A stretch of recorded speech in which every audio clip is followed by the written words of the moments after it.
ذرا یہ ویڈیو دیکھیے۔ قرآن سورہ الانبیاء آیت ہے 29 29۔ کیا کافروں نے نہیں دیکھا، اللہ نے کوشچن کیا ہے، کیا کافروں نے نہیں دیکھا کہ آسمان اور زمین دونوں ملے ہوئے تھے، بس ہم نے دونوں کو کھول دیا اور ہم نے پانی سے ہر شے کو زندہ کیا، تو کیا پھر بھی وہ ایمان نہیں لاتے؟ تو اس میں کیا سمجھا اس آیت میں؟ کیا کافروں نے نہیں دیکھا؟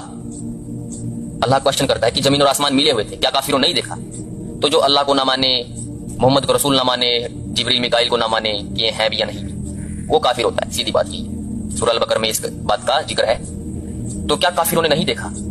تو ہم کافر ہیں، میں تو نہیں مانتے جو اسلام کے اکارڈنگ۔ تو بھائی نہیں دیکھا ہم نے، زمین آسمان ملے ہوئے تھے، تو دھرتی پہ یہ بتا دو کون سا مسلم ہے، چاہے وہ پیغمبر محمد ہو، اس نے دیکھا؟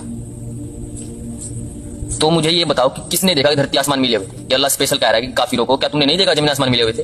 اور اس میں کوئی النکار، میٹافر، سیملے، یادی بھی نہیں ہے، سیدھا کوشچن پوچھا گیا ہے، کیا تم نے نہیں دیکھا؟ تو مسلموں نے بھی نہیں دیکھا، کافروں کیا بات ہے، اور یہ بات سمبھو ہی نہیں۔ اب آئیے اس بھائی کے اعتراض کو ڈیبنک کرتے ہیں۔ عربی زبان ایک رچ لینگویج ہے، یہی وجہ ہے کہ قرآن کا ہر ورڈ، خصوصاً کوئی ورڈ اپنے اندر ملٹی میننگ اور ملٹی ڈائمنشن رکھتا ہے۔ اس آیت پر اعتراض کرنے والے نے رأى کا مطلب آنکھ سے دیکھنا سمجھا ہے، حالانکہ یہ غلط ہے۔ عربی زبان میں رأى کے کئی معنی ہوتے ہیں جن کو آپ اسکرین پر خود دیکھ سکتے ہیں۔ پہلا معنی ہوتا ہے ویژول ویژن، یعنی آنکھ سے دیکھنا۔ دوسرا معنی ہوتا ہے انٹلیکچول ویژن، یعنی علم سے جاننا۔ تیسرا معنی ہوتا ہے لاجیکل انفرینس، یعنی منطق، عقل، دلائل اور اثرات کی بنیاد پر کسی حقیقت تک پہنچنا۔ تو اس آیت کے اندر رأى کا مطلب آنکھ سے دیکھنا نہیں ہے، بلکہ علم کی بنیاد پر جاننا ہے، دلائل، اثرات اور عقل کی بنیاد پر کسی حقیقت تک پہنچنا ہے۔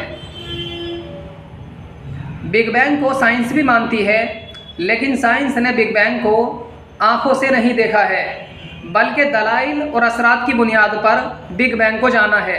یہی مطلب ہے اس آیت کا۔ اب ایک بہت اہم سوال باقی رہ جاتا ہے کہ اللہ تعالیٰ نے اس آیت میں کافروں کو ہی مخاطب کیوں کیا؟ اس کی وجہ یہ ہے کہ اللہ تعالیٰ اس آیت کے اندر بہت عظیم پیشین گوئی فرمانا چاہتا تھا، اور وہ پیشین گوئی یہ ہے کہ کائنات کی تخلیق کے راز سے پردہ ہٹانے والے، بگ بینگ کی کھوج کرنے والے مسلمان نہیں بلکہ غیر مسلم ہوں گے۔ اور یہ پیشین گوئی بالکل سچ ثابت ہوئی۔ جن سائنسدانوں نے بگ بینگ کی کھوج کی وہ سب کے سب غیر مسلم تھے، جیسے 1927 میں جارج لیمیٹر، 1929 میں ایڈون ہبل، 1948 میں جارج گیمو اور 1964 میں پنجیاس اینڈ ولسن۔ بلکہ انہوں نے تو بگ بینگ کی ایک بہت بڑی دلیل CMB ریڈیشن کو بھی کھوجا تھا، جس پر ان کو دنیا کا سب سے بڑا انعام نوبل پرائز دیا گیا تھا۔ تو اس آیت میں اللہ تعالیٰ نے بہت عظیم پیشین گوئی کا ذکر کیا ہے کہ بگ بینگ کی کھوج کرنے والے غیر مسلم ہوں گے، جو کہ سچ ثابت ہو چکی ہے۔ اب جہاں تک سوال ہے کہ اللہ تعالیٰ نے مسلمانوں کو مخاطب کیوں نہیں کیا؟ اللہ تعالیٰ نے مسلمانوں کو مخاطب اس لیے نہیں کیا کیونکہ ہم مسلمانوں کے لیے اللہ کا کہنا ہی سب سے بڑا مشاہدہ ہوتا ہے۔ اللہ کے کہنے کے بعد نہ ہم کو کسی سائنس کی ضرورت ہے، نہ منطق کی، نہ عقل کی، نہ کسی اور دلیل کی۔ یہی وجہ ہے کہ اللہ رب العالمین نے کافروں کو مخاطب کیا، کیونکہ کافر یہ وحی کو نہیں مانتے ہیں، اس لیے اللہ تعالیٰ نے عقل کی بنیاد پر بگ بینگ کی حقیقت تک پہنچنے کے لیے کافروں کو مخاطب کیا۔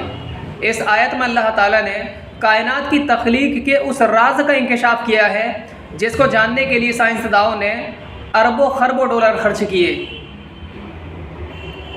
میں سمجھتا ہوں کہ اس اعتراض کا ازالہ ہو چکا ہے۔